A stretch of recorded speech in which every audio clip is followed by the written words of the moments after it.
Alright, hi everybody, it's Sarah here. In this video I want to talk to you about, I want to make really clear in this video, like what is the biggest single thing that makes the difference whether you're going to make results or whether you're not going to make results. So this is the single most important thing, whether you're going to succeed or you're going to fail. Now in the world of fitness, there's like, I would say about 95% of the people in the fitness industry never talk about this. They don't mention it or they neglect it. They might even think it's like myth, it doesn't matter. And what I'm talking about here is the exercise technique. Now this is something you might think, okay, does it mean it's the form, it's the exercise form? Because that's what most people do consider to be important. You have a certain form. This is a very sort of shallow view. It focuses on the external things. It's a superficial one concerning the actual technique. A form is something that you should imitate, and then if you a little bit go off from that form, it becomes wrong. When in reality, the only wrong form is the one where that you do without consciousness, you do without control. It's basically a lack of mindfulness and overall body awareness. That is what makes an exercise wrong or dangerous even. The reason why people only see it in such superficial ways is because there's a common sort of scientific view towards training, towards these exercises, which is basically point A, point B. That is how commonly we think about exercises. You have a pull-up, you're here, you have a squat, you're down, you're up, and that's it. And then you try to maintain certain things in the form that, for example, neutral spine, retracted scapula, or something like this. More than training is a form of science, it's a form of art. It's a form of intuitiveness. It's a form of mindfulness, actually. The quality exercise techniques all rely on body awareness. That is the essence of this thing. People have a hard time grasping it because it's not something that you can measure. You can't measure how mindful of a person is. That's not the point. So it becomes sort of this thing that is, you can't really get a touch on it, and then you easily turn towards these outside things, these scientific things, and you start to think like, okay, how often should I do, or what is this, what should it really look like? You start asking questions that do not really tell you anything about the essence of the training. If you see an athlete or a bodybuilder or something, or me, and you start to think, the first thing that you should start to think about and look is really, how does he do these exercises? What is the thing? What is he applying? What are his methods? What are his methods regarding the technique? Not the real questions are not how often I do. Those are all complete variables. Not how often I do or how many protein shakes do I have. Those do not tell much anything. So it's not the point A and B. It's not how often I do the exercise. It's not even the exercise really. It's everything that happens between those points A and B that matters.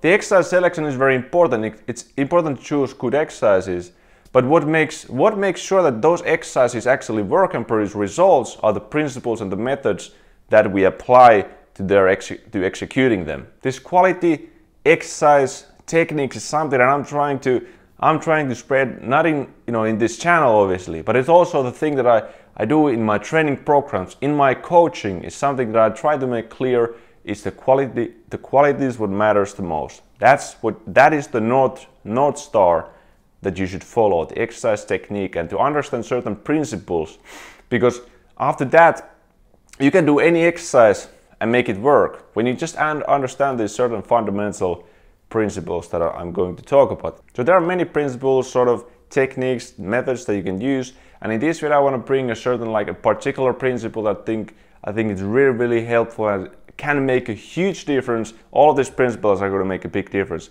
but this is one of those, and I'm going to present to you. And this is something I call the antagonist activation principle.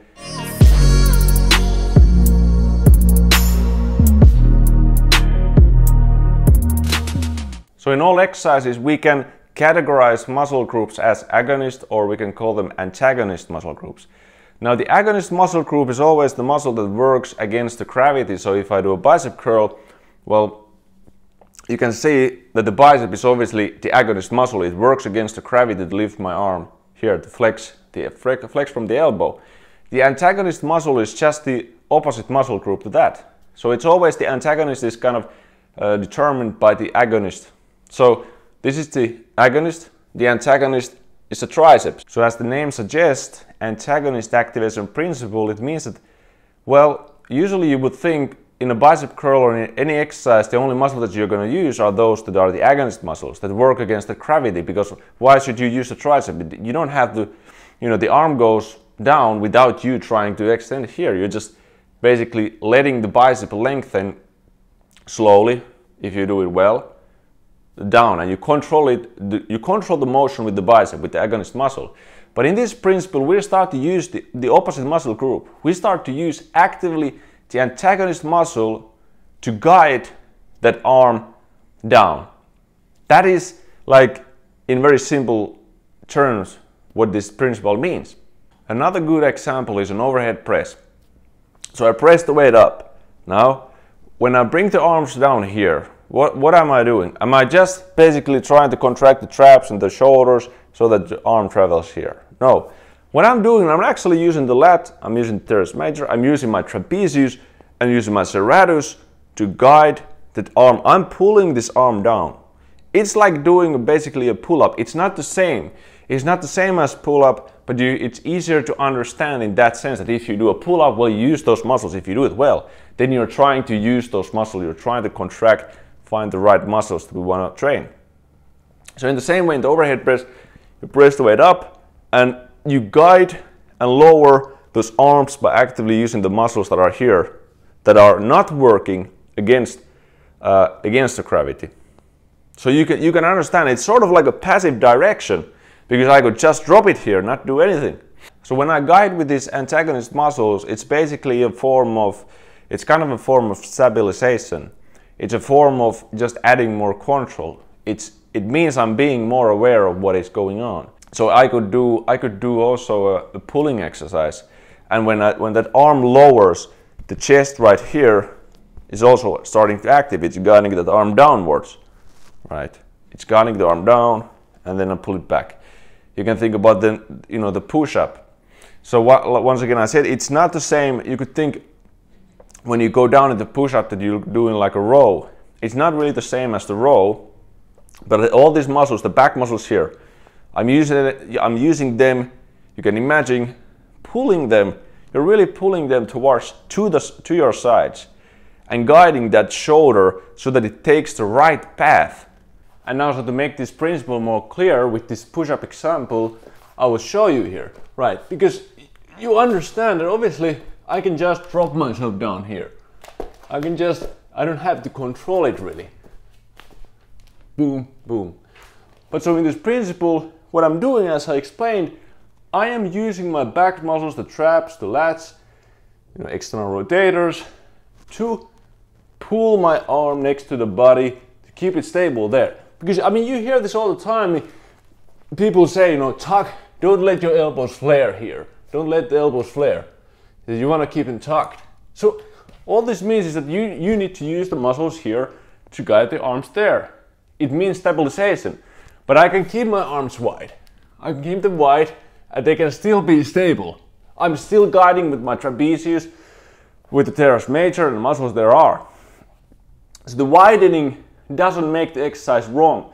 But what often happens is that the elbows widen because there's no control, there's no mindfulness. And this is what places the stress on your joints. So you want to start to contract those back muscles, the traps, in here, right in here and here, to guide yourself down. And now they're active there. They're active while I press myself up. And like that.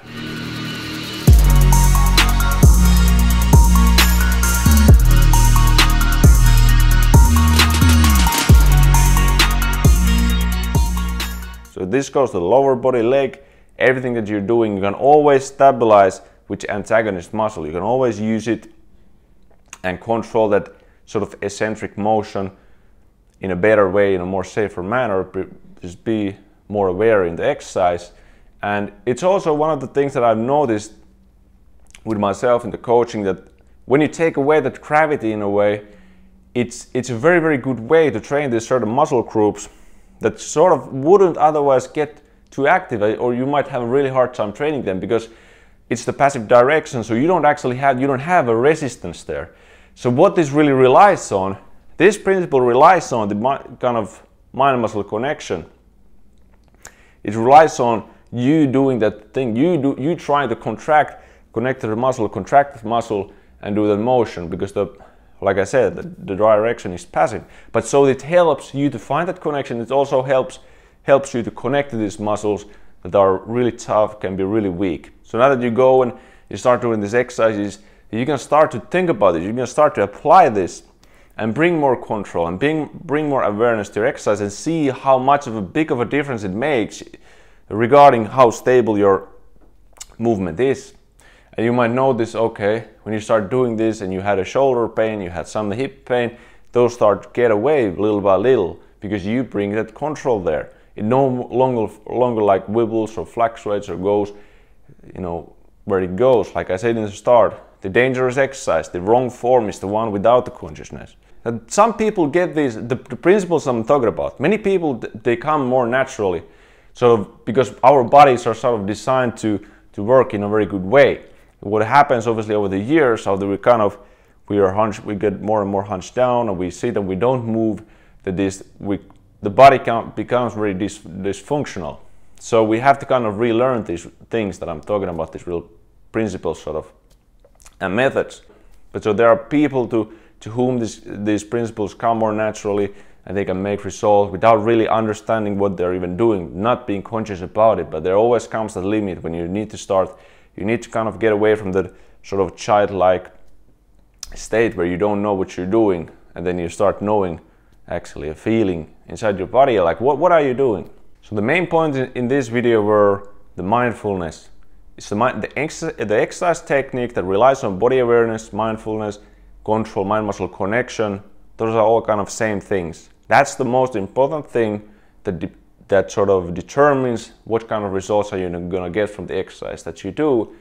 And then the other thing was kind of a concrete example of a method, and that was the antagonist activation principle, which is kind of sort of like a core contraction, as I explained. It's the opposite muscle groups, and both are active. It doesn't matter what exercise you're doing, you're working always the opposite muscle groups. And you're guiding, you have the power to guide those arms to whichever direction they're going. It doesn't matter what direction, you can always make it an active direction, actively guided. And that way make it safer and get better control, better gains overall. That was the video. I hope this is a principle that you think you can apply. I really hope that you try to do this, because that's the only way you're never going to learn these things. You need to learn them through your own body, through your own experience, by applying them in your own training. That is the only way. So go and try this and tell me how it feels like, what kind of results you get. Does it change? Does it feel very different? And that's it. And I will see you in the next video. Take care.